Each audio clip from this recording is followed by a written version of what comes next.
Chemical bonding.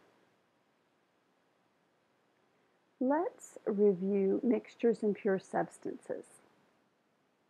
Now, if you'll recall from Unit 1, we talked about mixtures and pure substances. So let's take a look.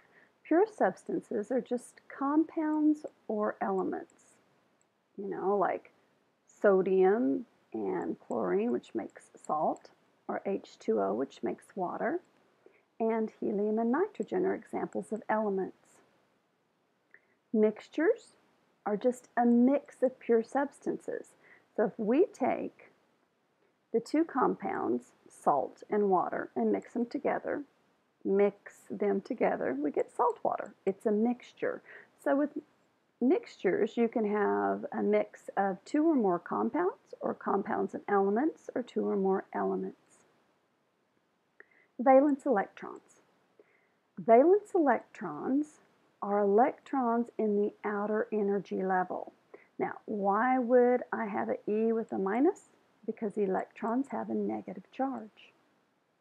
How can you tell how many valence electrons an atom has by just looking at it?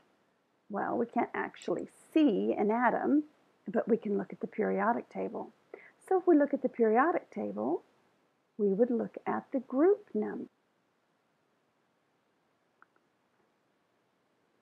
Have you ever made a cake where you mix together water and flour and sugar and some other stuff, or maybe your mom or your grandma did, and placed it in the oven for a while, and out came something entirely different? Well, this is an obvious chemical change.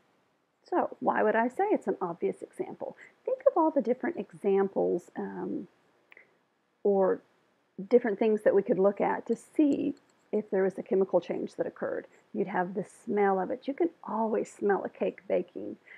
You have a color change, all right, because you have the golden brown on the top, or black if you burn it, okay. You also have something completely different when it comes out. The heat of the oven, the wet ingredients stick together with the dry ingredients, and eventually becomes so that you cannot separate them anymore. In other words, it changes bonds of existing compounds or makes new bonds with different elements. So, what exactly is causing the ingredients to stick together? A chemical bond. It is an attractive force that holds atoms or ions together. Now, ions isn't a completely new term to you, but I want to go back and review it a little bit. And this is not on your paper, so you may have. On the website, I am going to have these video links, so I'm not going to show these to you right now.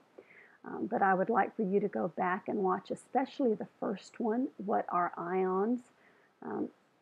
So it'll be a really good one. And also the properties of ionic compounds and what are ionic. Okay, so I lied. I decided I'm just going to make a different video about ions that way. We can go on with something, we can continue on with this one, and you can watch the ions. So why do these bonds form? For a chemical reaction to occur, bonds have to be made or bonds have to be broken. So most of the time we're going to be looking at least right now, why bonds form, why they come together. Remember, atoms want peace. And a lot of times I refer to it as they want to be happy. They want to get that full valence electron shell. Remember those 8 electrons that I talked about? Well, that is called the octet rule. So let's look at this figure here. We see that we have 3 atoms here, and let's see how they're going to satisfy this rule. You've got an electron here in hydrogen, electron here in hydrogen, and in oxygen you have 6 electrons in the outer shell. Well, It has that second outer shell, so it needs two more. Hydrogen only needs two electrons because it just has the one shell. Remember, it's the one that's kind of the oddball, it and helium, because it has just that one energy level. So when we look here, you can see that water has bonded, and you end up with 8 electrons now in the oxygen, but you also have 2 in each. We're going to wrap this video up and then go on and do some basic bonding, looking at some basic bonding ideas, and I'll show you that one on the next video. You'll need to get your worksheet out for it.